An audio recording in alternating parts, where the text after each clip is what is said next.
Hey, everybody, this is Tabatha Bird Weaver. Ash and I just finished part two, and I'm geeking out because we dipped our toe in the pool of chakras, which I adore. Come on in and learn a little bit. That might help you become more you today.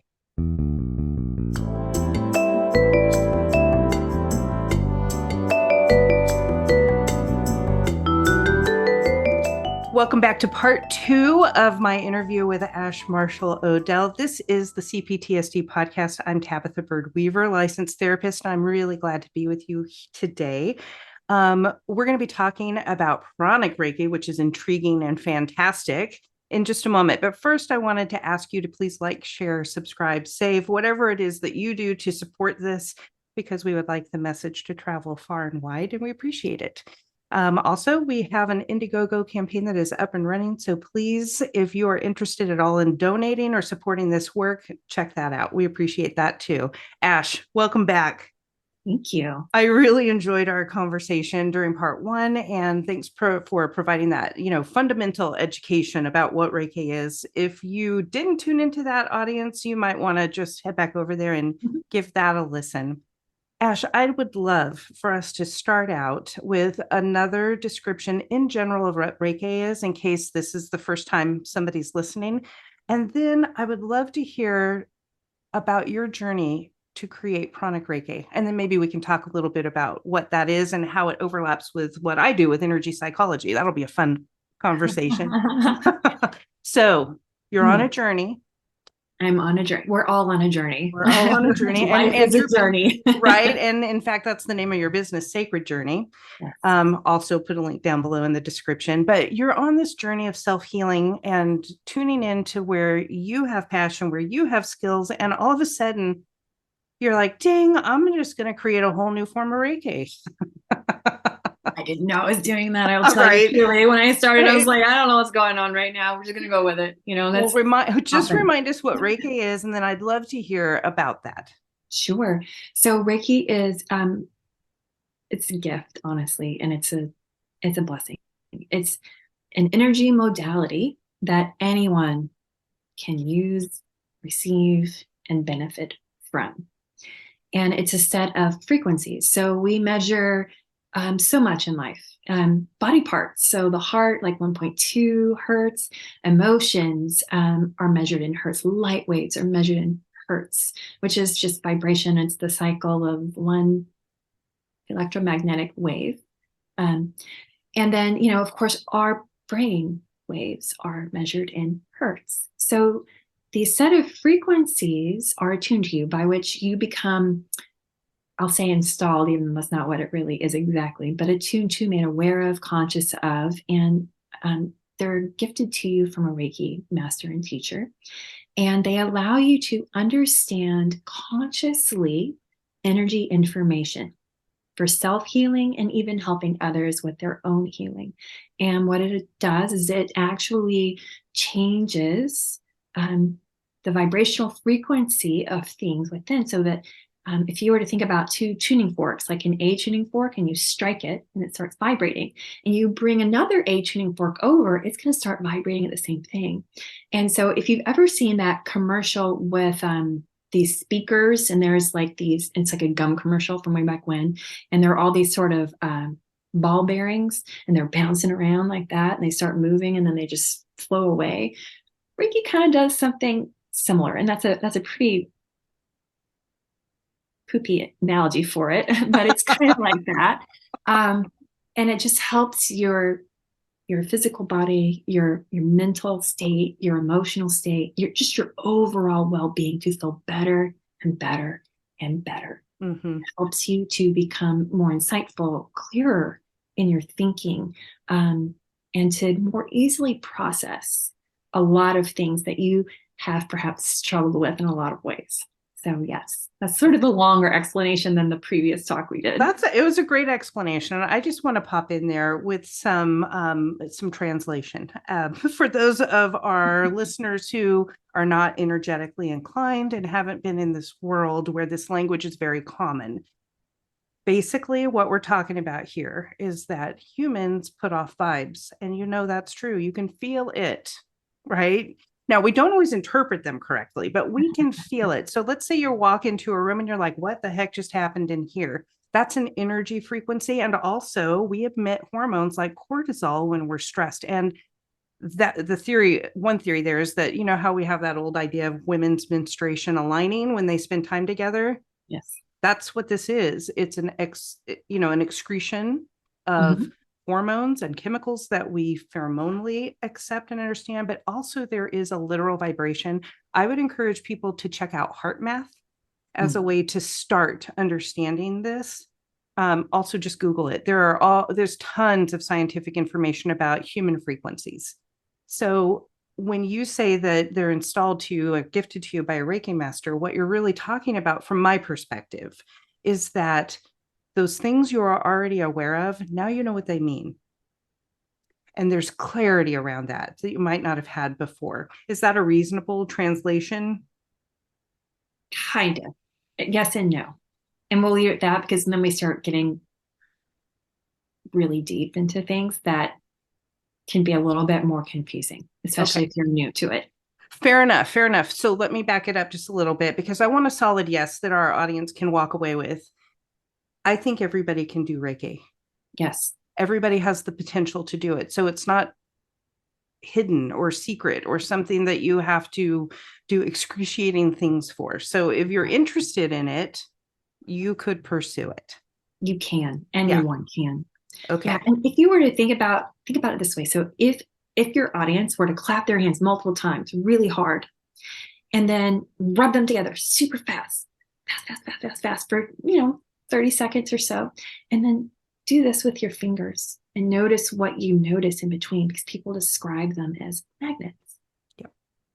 So energy, we Yep. emit energy all the time and we can Absolutely. see it. Yeah. Yeah. And I mean, also, Qigong could be another practice where you learn how to feel energy like that. All right. So we got to a solid yes that everybody can do Reiki. So it's not like not that you're not special, but you're not special. No, I'm not. I'm just a regular individual, just like everyone. I'm a human being. Who is skilled and practiced. Yeah. And that's the thing. Same for therapists. So you're on this journey and you realize, wow, I really have an affinity for Reiki. I love it. And I'm going to create my own approach. How did that happen? Like so much. So I'll show you behind me. I'm a meditative artist. So that's one of my meditation ways of being. And I started doing dot mandalas at some point as a meditation because literally there is no thought. You literally just take, like, you can take a pencil eraser if you want to, and you just create a circle and put a cross through it, and you just start dotting all over the place, and it's just, you can just keep going. And so I found myself creating this painting, and I'm looking at it, I'm like, what is this? And all I knew was about blood and bone. And I'm like, okay, whatevs. Like I had no idea at that point. And then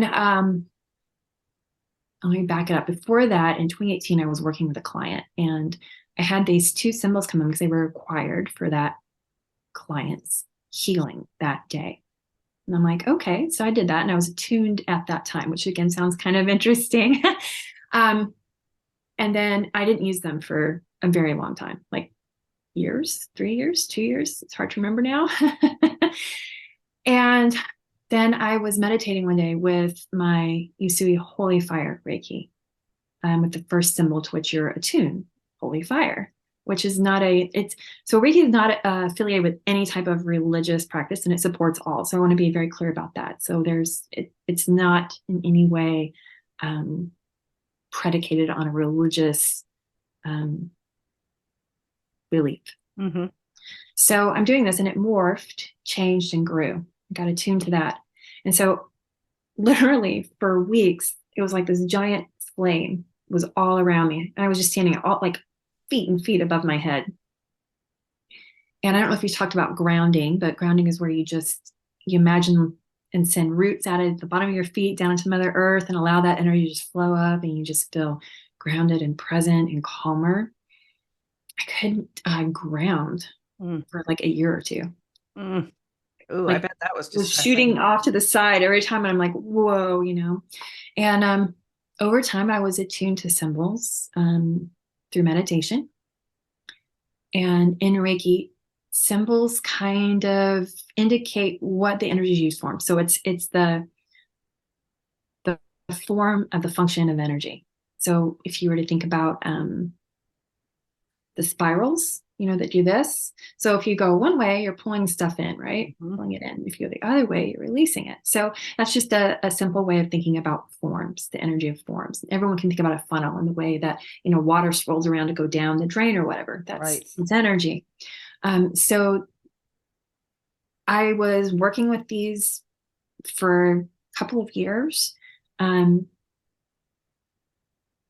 and as you meditate, you become aware of energy information, because energy information is everywhere, right?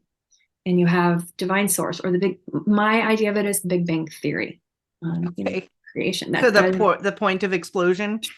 it's beautiful. That's just my visualization, right? And then you have energy awareness. So you have the belief, or beneath that, you have the rainbow layer of forms. It gets interesting as you start going on a journey. And I began working with this energy, and it was very grounding, and it connects you very, very deeply to Mother Earth and Divine Source with this. And it starts clearing your body and all of your chakras, to include the one above your head and the one below your feet. And it works on your ancestral line, past life, chakra systems, the Kundalini, prana, and all of this is part of your being. And when I say this, I'm not in any way trying to influence, because everyone has their beliefs, and that is, your beliefs are your beliefs. These just happen to be mine. And if you resonate with them, that's cool. And if you don't, that's totally cool too. It's just a way of relating to different aspects of your whole being, if Mhm. you would like to think of it in that respect. So ancestrally, we are pretty much the culmination of an incredibly long line of ancestors. And that information is encoded in your genetics, right? Correct. And you can change one thing um, in your being and change the way your genes function. So, for instance, um, you start eating a particular food that's rich in iron. That affects your body. It affects how you feel.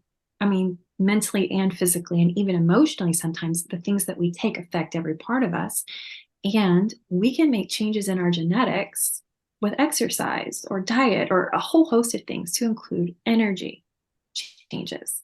So we can create changes within ourselves and our ancestral line, going back with Reiki, to feel better in our being now. So if you've run worry your whole life, and it's an ancestral thing, and anxiety, because that's a genetic thing for it, you can begin making changes so you're not always worried all the time. You're not always anxious all the time. It's not like a cure, because that's not what Reiki does. It simply helps you to begin to release old ways of being, old programs and patterns within your being, so that you just begin to feel better and better and better.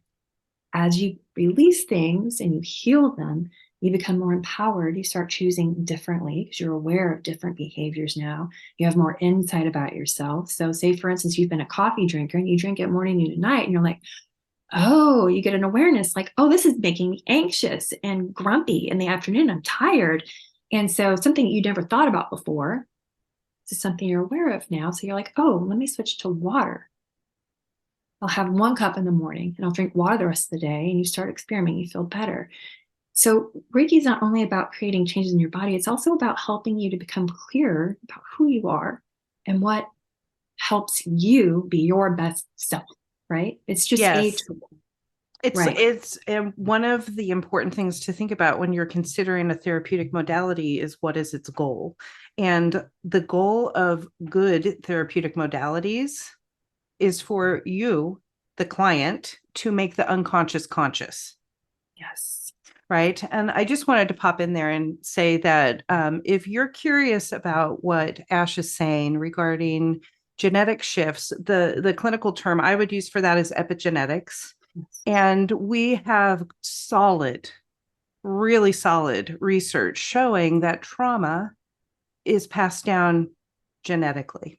So I just want to get on my soapbox for a moment and say, so if you, for example, are not the color I am, you have a whole different genetic system, obviously, because of heritage, right? But also because you have suffered something in the United States that I have not. Now, I have my own suffering, not to diminish that or any group of people. My point is that things are handed down. One of the experiments we've talked about before on this podcast is was done with some mice. And the mice, this is a really brief summary, basically got shocked at the same time that they smelled cherry blossoms. Oh, And within one generation, whenever cherry smell would come, they scampered and got out of the way because they were ready for that shock. Genetically, they were prepared. This smell equals danger.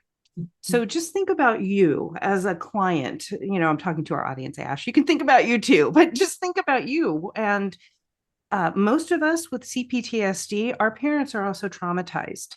That doesn't excuse behavior, just like if you're traumatizing your kids, get a hold on that, right? yes. Ash and I are both cycle breakers here. And Yes. so you can be too. But if your parents were harmed, not only did that harm perhaps harm you directly through their behavior, but it also harmed you through your genetics. So anything that can help you reset your genetics can be very helpful. And I'm on a soapbox again, I'm going to get off of it. So what you're talking about ancestral lines, and that is something that I don't usually hear Reiki people being willing to say that they clear. So hats off to you for your bravery. Advanced integrative therapy also has a whole ancestral protocol That's awesome. and for removing historical trauma. And so I would love to hear how is your Reiki, pranic Reiki different? And just to put it in there, if you're currently a Reiki master and you're interested, Ash does teach her system. So we'll put some information about how to contact you below if teachers are ready for that. How do you notice it changing people, Ash? I have had clients, and I'll keep this very general, that have come to me and said after sessions um, that they noticed complete changes in how they're relating to others, how they're choosing, what they're feeling in their body as far as, I feel different. Things were different. It was better. I was more relaxed, and I've never had that before, during this. People start making those neural connections because often we have trauma. I think a lot of people, you don't have that sometimes psychosocial development, or there's delays in, or the brain rewired itself based on trauma. So for instance, instead of that lovely corpus callosum connection between your right and left hemispheres helping you to think clearly, you go right into the, oh God, the world is ending stress response, and you're running that, and you're so stressed out you can't think clearly and you're overwhelmed. So when we are calm and relaxed in our body and clear, we're able to choose differently. And when we're aware of what those sort of hidden motivations and intentions and desires, subconscious sort of programs that we've been running, when we start to become aware of those, and Reiki helps with that as well, we can start to, I am going to take a breath. Okay, this is going to be hard, and I'm really concerned what might happen, but I'm going to do it anyway. I'm going to choose to do this instead of this old behavior. Oh, okay. Nobody died. I didn't die. The world didn't end. Okay. Whew, okay. Okay, I'm going to do it again. Whew. And over time, as you start to release all of that, not only do you experience a shift in how your body feels, but on how you interact with others, including yourself. There's more ease in things for you. And it just starts creating different relationships. And the one that I think is the most important is the one you have to yourself. Mhm. So I'm really big into tuning into you. That's my thing. Tune into you. What's going on with you? Because anything outside of you that you desire to change or you would like to have different, got to start here first. Yeah. And if you can't change it, starting here gives you the acceptance to deal with that. Right. Because some things we can't change, That's true. right? I tell you, yeah. I Yeah. would like to not have bow-legged body, but I'm bow-legged and I can't change that and I have to accept it. So, it is what it is. And it even does also help with acceptance. So Mhm. self-acceptance, self-love is huge. Self-compassion, that figuring that out and truly, because you can know something on a mental level, like I think this, when you really truly feel it in your body, is a full body type of awareness. It's a very different thing than just sort of a mental awareness. It's Yeah. it's a different way of being in yourself.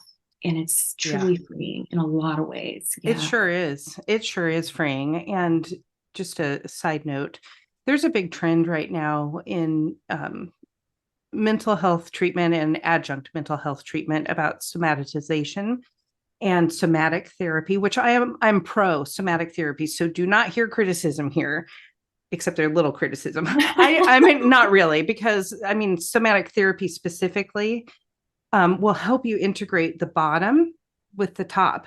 And that is what we need to do to resolve trauma. We need to get our body back into our window of tolerance regularly. Like that's where we stay instead of the spikes that we experience, right? Especially with neurodivergence. Yes. But we also need to understand what's happening so that we have some clarity of mind and can decide things and understand things differently. And so, cutting edge therapies right now are both bottom up and top down combined. And one without the other will work to get you down the road a little bit, but not all the way. And that's why I love that you're integrating the body with the thinking and the processing. Ash, thank you for doing that. It's an important component because I think often when you've had trauma, it's really hard to be in your body. I Oh, know yeah. for a very long time was like, I do not want to be in this body. I don't like this. This is sucking. I still have that depending on what's going on. There are Mm-hmm. days where you're just like, I'm so done with this. I'm so done. Yes. And there are, and it doesn't matter how far you go. It's life. Stuff happens, things change, Yeah. Um, I think the important part is that resiliency. You start developing more and more resiliency and belief, self-belief, which is huge. Mm-hmm. Yeah, self-efficacy. Yeah, yeah, I that's an enormous gain. really enormous. I think it might be one of the core components to really healing from trauma because CPTSD and other complex types of trauma, they have a kernel of shame in them that is really difficult to find and unwedge. And there could be multiple ones, but there's one that's really down at the core that just bottom line, you're not a valuable person. Bottom line, you have no worth. And that is usually pre-verbal, like you were talking about, I think in our last episode, and so there's no words to get that to come out, but you feel it in everything you do. And Yes. so that integration you're describing is really helpful with that. So we've got about 10 minutes left. And I'm jokingly, but seriously saying, you want to talk about chakras? It's one of my Oh, favorites. so good. So And good. and you incorporate that system into your form of Reiki, which is it's not always there. Mm. No, it's ancestral, karmic, past life, chakra, kundalini, and prana system. So all of this combined, and it's body. So it's teaching people how to tune into their body, how to become more aware of, and how to choose with all parts of yourself for your deepest and highest good, so that you're served here, whole being, Yep. right? Yep. Um, so it's chakras. Oh yes. So I love them. It's from the Vedic system. And it's chakras. And I'm not even going to say it correctly because I know there's a particular pronunciation, and I apologize. My mouth didn't quite form that. And it just means, I think, like spinning wheel or flywheel, I think is the precise translation. It's been a while. So if I misspoke that, I apologize. And it's a way of thinking about your energy. So connected to the way you think, the way you see yourself inside. So insight, your truth, your self-expression, speaking and hearing your truth, you know, your heart, all those relationships, how you choose in the world, what you do, your willpower and your courage, and then all of those feelings, like down in your belly, with all those relationships and those connectors that we make at times as well with that to others and ourselves, and then the root, which is all about survival and family of origin and the right to be on this planet, and really truly a lot of stuff is root. For especially for us in the United States, for sure. Goodness. So I just want to back it up and say, so when you were describing all of those things, you were going down the embodied chakra system. So Yeah. here's our seventh, our sixth, our fifth, and these, and they continue to go down with the root being the first. That is not necessarily the Ayurvedic approach or the Vedic approach to chakras. And so be mindful with who you're learning from. And if they have our skin tone, you might want to expand your choices with that, because there are different viewpoints depending on where you're learning your systems from. The Yeah. thing I love about chakras, and I've been studying them for 25 years, so I want to decolonize myself out of that, but I love them too much. I don't know. So I'm trying to figure that out. But what I love about chakras, as far as a system within the body, is that they are multiple things happening at once. We've got glandular things involved, so hormones. We have the energetic flow. All of them are related directly to your brain, or a group of ganglia that stem off your vagus nerve, which is the big nerve that runs down your spine. And so it's like an all-in-one package. And in my personal experience with energy psychology over the years, what I've learned is if you want to go deep, work with chakras. Yes. If you want to take off a lot of layers fast, acupuncture. Now, that again may be at a colonized mindset about how to deal with it. But in my experience, chakras go deep and they can really hit home fast and hard. So again, you'll want a good practitioner. Please. Yes, please. It sounds Yeah, like you have a thought about that. Tell all me. the way through. Well, they are, because there's a back and a front, and we take information in all the time. There's a very interesting I'm a nerd. I'm just gonna own it. I love to read Same. and study and learn new things, and holy smoke. First off, there are lots of fabulous books about chakras, the Vedic system that you can read and learn about. They don't teach the pronunciation necessarily, and there's not a phonetic. So learning how to correctly say things is, I think, honoring of the ancestral line that brought this to the world. And what a gift. And I'm grateful for it, because huge difference in my life. And that being said, they go all the way through you. And they determine like what you're going to hold on to. Like if you have the front, you're like, well, I believe this, and anything that starts to go through gets kind of stuck there, and you're like, oh, and so that doesn't feel very good, and what healing is allowing, just let it all go, let it all go. And there's this great thing that says, my daughter's teacup, and it's this person meditating. It says, let that shit go. That just makes me laugh Right out every the time I window. read it. Right. Mm-hmm. And so the chakras, they have correspondences to, so for the heart, the heart chakra, heart, circulatory system, your lungs. And this right here is nurturing, right? Think about nurturing, all those we don't nurture ourselves, right? And think about grief, because that is the blocking emotion that frequently people experience in their heart. And it is painful. It is so painful. And there can be deep, deep wells of that. And so helping yourself to let go of that makes such a massive difference in your life. And, trauma impacts you on the deepest depths of you, right? So I'll just speak to myself, because I talked about this in my book, and it's important. And I will tell you, before healing, even like 3 years ago when I first published this book, I had so much fear and shame around it, I couldn't speak. I literally Mm. felt like a boa constrictor just close my throat up, and I couldn't have words to even speak what I wrote.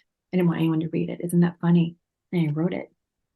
It's And exactly why we redirect people to their body, because you're talking about this feeling right here. I'm all choked up, right? exactly, Mm-hmm. yeah, can't speak. Mm-hmm. And it can feel like a like buzzing ants in your body, like, because you're so amped up. And so when you're healing, because I experienced mental, emotional, physical, sexual, and religious abuse Mm. and was young. Damn. And it informed how I saw myself, how I saw the world, Mm-hmm. and how I was in the world in every respect of Yep. myself. Yep. And it was, I could even have talked about this easily, years ago. And so when you release and heal, and you're able to talk about these things without having like this, holy smoke, what a freaking relief. What a relief. Yeah, and that ability to stay yourself while you're in stress, no matter what it is, long line at the store or realizing something horrible happened when you were a kid, right? No matter what it is, being able to stay in line with yourself is the regulating factor that will help you continue to heal. And I heard you say earlier that Reiki gave you the ability to take a breath.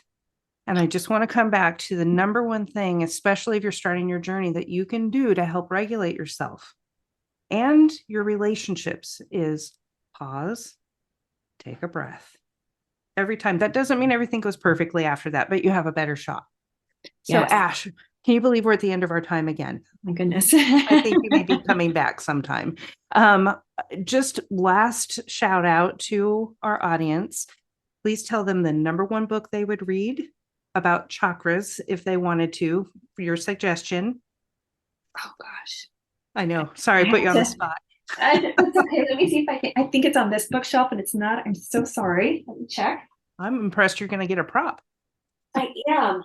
I have several. Oh, Well, while you're doing that, I'll say hopefully. my number one read would be Cindy Dale, Yes. New That's Chakra Healing.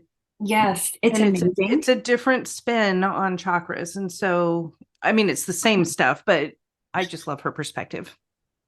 And I enjoyed this. It's written,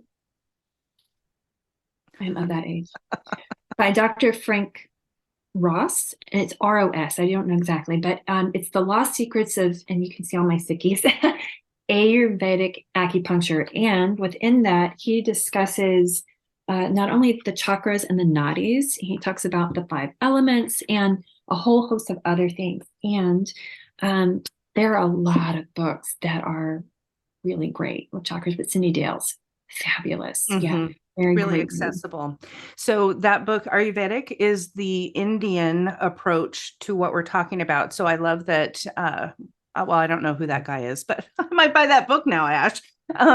Okay, thank you so much for your time. I could just keep talking with you, and I realized I needed to wrap this up. Thank you for your time. We will put all the contact information for you and your references down below. I just want to let you know that Ash does do telehealth appointments. I'm not sure if that's what you call them, but No, I do private Zoom sessions for she does private people. Zoom sessions. So please feel free to contact her for that if you feel like she would be a good fit for you. If this session has been too woo-woo for you, that's all right. That is okay. And I'm going to keep talking about this stuff because energy psychology saved my life, literally.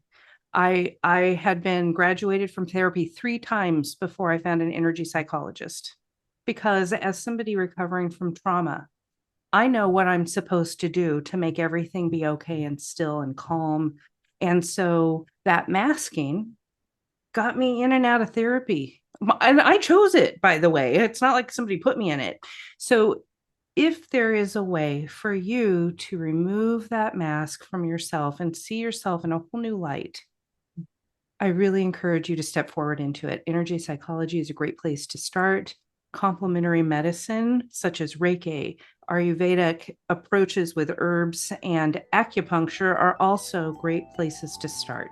So, as always, Ash, I wish you the best and send love out to our audience. Thank you See you very soon. much. You're welcome.